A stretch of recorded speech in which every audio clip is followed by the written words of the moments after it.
Baiklah, assalamualaikum warahmatullahi wabarakatuh. Nah, kita kembali lagi pada pembelajaran kita pada hari ini.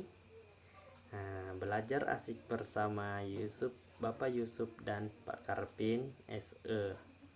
Jadi pembelajaran hari ini yang akan kita bahas mengenai tema 3, subtema 4, pembelajaran 3, keajaiban perubahan wujud di sekitarku. Nah, jadi pada pembelajaran hari ini kita akan membahas beberapa topik mengenai bahasa Indonesia dan matematika. Nah, sebelumnya pembelajaran 1 kemarin kita telah membahas mengenai pembuatan gula aren. Nah, terus yang kedua pembuatan agar-agar. Nah, yang ketiga ini kita akan membahas mengenai pemanasan global. Nah, sangat jauh ya. Nah, tapi kita harus mengetahui apa sih itu pemanasan global. Nah, adapun tujuan pembelajaran kita pada hari ini yaitu ini. Yang pertama, mengetahui apa itu pemanasan global. Yang kedua, untuk mengetahui penyebab terjadinya pemanasan global. Yang ketiga, untuk mengetahui dampak dari pemanasan global. Yang keempat, untuk mengetahui cara mengurangi laju pemanasan global. Dan kelima, untuk mengetahui penjumlahan satuan waktu. Nah, dari PPT yang Bapak tampilkan ini merupakan ringkasan-ringkasan dari Bapak untuk memahami bagaimana pemanasan global ini. Nah, untuk yang slide ini itu pemanasan global. Nah, Bapak di sini masukkan poin pentingnya. Jadi pemanasan global itu disebut juga dengan global warming. Nah, jadi Bapak ulangi, pemanasan global itu disebut juga dengan global warming. Nah, di sini ada 4 poin yang Bapak garis bawahi, yaitu ada suhu, atmosfer, laut, dan daratan bumi. Mengapa keempat ini sebagai garis bawah bahwa pentingnya di pemanasan global? Karena pemanasan global itu adalah kenaikan suhu rata-rata, atmosfer, laut, dan daratan bumi. Nah, jadi pengertian dari pemanasan global itu merupakan kenaikan suhu rata-rata atmosfer, laut, dan daratan bumi. Nah, jadi anak-anak harus mengetahui bahwa pentingnya kita untuk memahami yang namanya pemanasan global. Karena kalau kita belum memahami yang namanya pemanasan global, maka hal yang sepele menurut kita akan selalu kita lakukan, sehingga kita akan merasakan dampaknya di kemudian hari, entah itu ketika kita sudah tua ataupun anak cucu kita nanti, seperti itu. Nah, jadi pemanasan global ini kita tidak tahu jangkanya sampai di mana, namun ketika kita tidak perhatikan pemanasan global ini, maka sangat berdampak besar kerugiannya di akhir zaman nanti. Nah, oke. Selanjutnya, nah di sini sudah ditanyakan bahwa apa sih itu penyebab terjadi pemanasan global? Apa penyebab terjadinya pemanasan global? Nah, jadi anak-anak harus mengetahui apa saja penyebabnya, sehingga anak-anak harus menghindari hal-hal yang menjadi penyebabnya. Nah, seperti itu. Yang pertama penyebabnya itu kurangnya pepohonan hijau. Jadi kalau pepohonan hijau itu kurang, maka akan mudah terjadi pemanasan global. Karena ketika pepohonan atau kehijauan di bumi ini berkurang, maka karbon dioksida, kan pepohonan mengisap karbon dioksida dan mengeluarkan berupa oksigen. Ketika pepohonan sudah kurang, penghijauan sudah kurang, maka oksigen juga berkurang yang ada di bumi. sehingga karbon dioksida yang menumpuk. Nah, jadi bumi kita akan selalu panas seperti itu.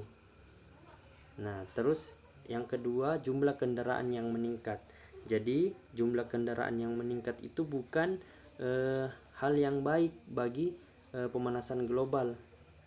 Nah, untuk di daerah perkotaan, semakin banyaknya kendaraan maka semakin dikatakan bahwa kota itu berkembang. Namun namun banyaknya kendaraan itu bagi pemanasan global itu sangat tidak baik. Karena kenapa? Karena suhu panas yang ada pada kendaraan akan menghasilkan dampak yang kurang baik bagi bumi ini. Nah, jadi yang dilihat dari asap kendaraannya, seperti asap kendaraan bermotor, atau asap dari pabrik yang semakin hari semakin banyak yang membuka cabang seperti itu. Nah, akibat asap-asap ini menyebabkan pancaran sinar matahari tidak dapat keluar dari bumi. Akibatnya suhu bumi semakin panas. Jadi pemanasan global ini harus selalu kita imbangi. Ketika sewaktu-waktu kita lalai dengan hal itu, maka bumi ini akan semakin panas dan memunculkan dampak yang begitu besar. Karena kenapa? Ketika bumi ini sangat panas, es yang ada di wilayah kutub itu akan mencair. Nah, ketika es yang ada di kutub itu akan mencair, maka hal ini menyebabkan permukaan air laut akan meningkat. Nah, jika kita biarkan begitu saja, maka dalam puluhan tahun mendatang pulau-pulau yang ada di dunia ini akan tenggelam. Karena kenapa? Ketika es yang ada di kutub itu mencair, sehingga air laut akan semakin tinggi, dan pulau-pulau yang rendah di bumi ini tuh akan ditenggelam karena lebih tinggi dari air, lebih rendah dari air, seperti itu. Maka yang dulunya pulau ini semakin tinggi, seiring berjalannya waktu karena adanya pemanasan global, bumi ini menjadi panas, es yang ada di kutub itu akan mencair dan jadi meningkatnya tinggi air yang ada di laut dan menenggelamkan pulau-pulau yang rendah seperti itu. Terus selanjutnya, nah ini volume asap pabrik yang semakin tinggi. Nah, itu sudah tadi kita bahas. Lalu pembakaran hutan. Nah, kalau pembakaran hutan juga tidak baik. Pembakaran hutan maka menimbulkan asap. Nah, asapnya ini akan berkumpul di permukaan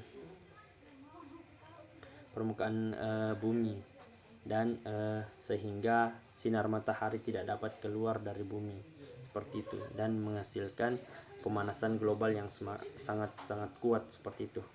Lalu selanjutnya ada lapisan ozon yang menipis. Nah, jadi di bumi kita ini ada yang namanya lapisan ozon. Jadi apa itu lapisan ozon? Lapisan ozon ini yang berada di atas atmosfer bumi. Jadi lapisan ozon ini bertugas menyeimbangkan suhu yang ada di bumi. Jadi ketika di malam hari, lapisan ozon ini banyak menyerap panasnya bumi, dan ketika siang hari banyak mempertahankan sehingga bumi itu tidak terlalu panas seperti itu. Nah, jadi ketika terus terjadi seperti pembakaran, seperti polusi, nah seperti pembakaran hutan, asap pabrik, maka lapisan ozon ini juga akan semakin menipis karena dikikis dengan adanya asap-asap tersebut. Nah, sehingga lama kelamaan juga akan berdampak tidak baik seperti itu, karena pemanasan global ini semakin waktu ke waktu semakin memunculkan dampak yang akan kita rasakan, dampak yang tidak baik seperti itu. Selanjutnya, nah yang seperti Bapak jelaskan tadi kan juga bahwa pemanasan global ini dapat mengakibatkan es kutub utara dan selatan mencair sehingga permukaan air laut naik dan daratan tenggelam oleh air. Nah seperti itu. Lalu terus apa sih upaya yang dilakukan untuk mengurangi laju pemanasan global? Nah ini tips-tips untuk anak-anak semua agar bisa dipahami bahwa pemanasan global ini memang banyak memiliki dampak yang tidak baik ke depannya nanti puluhan tahun yang akan datang. Namun juga kita dapat mengurangi laju pemanasan global ini. Kalau menghilangkan itu tidak mungkin karena dunia ini semakin modern dunia ini, maka semakin cepatnya juga pemanasan global. Jadi kita juga harus kita hanya bisa mengurangi laju pemanasannya seperti itu. Nah, jadi dengan cara seperti yang pertama itu dengan cara menanam pepohonan di sekitar rumah, tanaman dan lingkungan sekitar. Jadi kita mulai penghijauan. Nah, jadi seperti itu. Karena ketika pepohonan banyak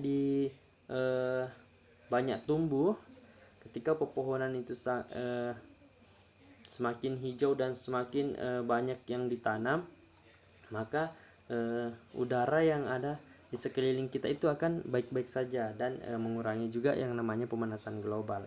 Nah, ibarat kita saja ketika di sekitar rumah kita, di halaman rumah kita banyak pepohonan.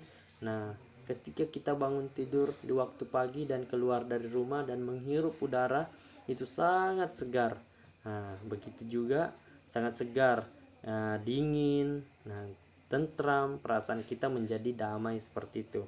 Nah, begitu juga pada pemanasan global ini, ketika banyak penghijauan, udara yang segar dan dingin seperti itu, maka ini pemanasan global tidak terlalu parah yang terjadi di bumi karena sudah dingin seperti itu. Nah, terus yang kedua, mengurangi menggunakan kendaraan bermotor. Nah, maksudnya sini bukan melarang anak-anak untuk menaiki motor, tidak. Namun seperti ini maksud dari mengurangi penggunaan kendaraan bermotor ini, seperti ketika anak-anak ingin pergi berbelanja dengan jangka yang tidak terlalu jauh, mungkin anak-anak bisa berjalan kaki atau menaiki sepeda seperti itu. Nah, kalau misalnya perjalanan jauh tidak apa-apa menggunakan kendaraan. Kalau misalnya dekat-dekat saja, usahakan jalan kaki atau menaiki sepeda. Nah, itu juga berolahraga untuk menyehatkan tubuh kita kan. Nah, itu maksudnya. Terus yang ketiga, tidak melakukan pembakaran hutan. Nah, maksudnya di sini tidak melakukan pembakaran hutan ketika lahan itu ingin dikosongkan, tidak usah dibakar, karena ketika dibakar asap yang hasil dari pembakaran itu akan sangat cepat laju pemanasan globalnya. Jadi dengan cara sebenarnya ini tidak diperbolehkan, namun kalau misalnya hal ini harus dilakukan, nah setidaknya dilakukan dengan mengikuti prosedur, mengikuti SOP dari peraturan di bagian kehutanan seperti itu.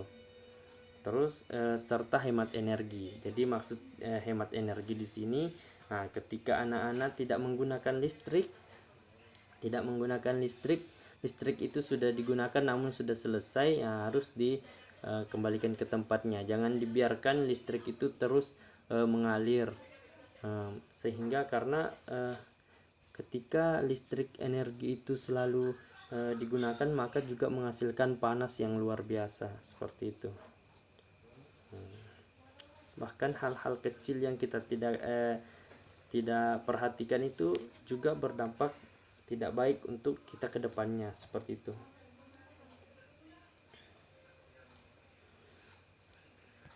Selanjutnya, Kalau jikalau anak-anak ada yang ingin ditanyakan, bisa silahkan nanti ditanyakan di grup WhatsApp kita ya, atau di komentar YouTube. Nah, ini ilustrasi pemanasan global. Nah, ilustrasinya seperti ini.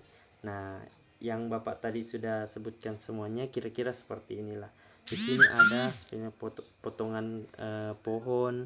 Nah, itu yang menandakan bahwa seperti pembakaran hutan atau penambangan liar. Terus yang kedua ada asap. Nah, itu dari pabrik. Terus yang ketiga ini seperti pemanasan global, seperti pembakaran hutan ataupun yang bersuhu tinggi. Nah, terus yang di bawah ini ada mobil, itu asap kendaraan atau polusi. Nah, itu terus gambar yang di tengah ini bumi mencair. Nah, ketika semua ini kita tidak stabilkan, tidak seimbangkan, maka proses pencairan es yang ada di kutub utara dan selatan itu juga semakin cepat. Maka ketika hal itu terjadi, banyak pulau-pulau yang akan tenggelam akibat tingginya air laut, seperti itu. Nah, selanjutnya kita akan membahas terkait penjumlahan satuan waktu. Nah, seperti yang dipelajari terkait satuan waktu, inilah latihan soal yang lebih tepatnya contoh soal. Nah, oke. Nah, untuk soal yang pertama, jadi di sini kemarin kan kita sudah membahas terkait waktu-waktu yang ada pada jam, seperti ada 1 jam sama dengan 60 menit, 1 menit sama dengan 60 detik, 1 jam sama dengan 60 menit. Nah, yang pertama di sini 3 jam 40 menit sama dengan titik-titik menit. Jadi yang ditanyakan di sini adalah menit. Nah, jadi kita harus mengubah dulu 3 jam itu ada berapa menit. Nah, Bapak katakan tadi 1 jam itu sama dengan 60 menit. Jadi 1 kali 3 sama dengan 3. Nah, berarti di sini 1 jamnya 60 menit. 60 menit dikali 3 sama dengan 180 menit. Nah, ditambah dengan 40 menit tadi, sama dengan 220 menit. Untuk soal yang kedua, 212 menit sama dengan titik-titik jam. Jadi yang ditanyakan di sini ada berapa jam. Nah, sudah Bapak katakan tadi bahwa 1 jam itu adalah 60 menit, sama dengan 60 menit. Jadi 60 menit sama juga dengan 1 jam. Nah, jadi 212 itu dibagi 60 menit sehingga hasilnya 3 jam. 3 jam itu tadi seperti soal yang pertama, di situ ada 3 jam sama dengan 180 menit. Nah, mendekati dengan 212. Nah, ketika terus dilihat ada berapa kurangnya sehingga menghasilkan 212. Nah, kurangnya itu 32 menit. Jadi 212 menit sama dengan 3 jam 32 menit. Terus yang ketiga, 4 jam sama dengan berapa menit? Yang ditanyakan menitnya. Nah, sama soal yang pertama tadi, kita lihat dulu 1 jam sama dengan 60 menit. Nah, langsung saja dikalikan 60 menit dikali 4 sama dengan 240 menit. Terus soal yang keempat, di mana 420 menit sama dengan titik-titik jam, yang ditanyakan jamnya. Nah, Bapak sudah jelaskan pada soal kedua tadi bahwa 1 jam itu sama dengan 60 menit atau 60 menit sama dengan 1 jam. Jadi 420 menit itu dibagi 420 menit dibagi 60 menit, sama dengan 7. Nah, jadi hasilnya 420 menit sama dengan 7 jam. Oke. Nah, ini pengurangan. Tadi penjumlahan pada satuan waktu, ini pengurangan. Nah, ketika ada 4, pertama kita di soal Mars. Nah, yang pertama soal Mars, 4 jam 25 menit dikurang 2 jam 5 menit. Nah, langsung saja dikurang seperti biasanya. Nah, sama dengan 2 jam 20 menit. Terus kita ke soal Jupiter. Nah, di soal Jupiter ini ada 3 jam 20 menit dikurang 80 menit. Nah, 80 menit ini kalau dijadikan jam kira-kira ada berapa jam. Nah, jadi kan tadi Bapak jelaskan bahwa 1 jam sama dengan 60 menit. Nah, di sini 80 menit berarti ada lebihnya 20 menit. Jadi ketika 80 menit dijadikan jam, yaitu 1 jam 20 menit. Nah, jadi bisa langsung dikurangkan 3 jam 20 menit dikurang 1 jam 20 menit sama dengan hasilnya 2 jam atau 120 menit. Selanjutnya yang ketiga kita ke soal Venus. Nah, di soal Venus di sini ada 55 menit dikurang 30 menit. Nah, jadi di sini langsung dikurang saja karena sesamanya sama jenis satuan waktunya, sama-sama menit. Nah, jadi sama dengan 25 menit. Seperti itu. Nah, akhirnya pembelajaran kita mungkin cukup sampai di sini saja. Untuk pembelajaran SBDP kita sudah melakukan keterampilan di pertemuan sebelumnya. Nah, jadi di sini kita sudah selesai pada pembelajaran 3 untuk hari ini. Nah, tetap semangat menjalani hari-hari dan menjaga protokol kesehatan tentunya. Jadi terima kasih atas pembelajaran hari ini. Semangat belajar setiap hari, tetap patuhi kesehatan. Nah, cukup sekian dari Bapak. Jika ada yang ingin ditanyakan bisa di komentar atau secara langsung melalui via WA atau di grup bisa juga. Nah, mungkin sampai di sini saja. Cukup sekian. Wassalamualaikum warahmatullahi wabarakatuh.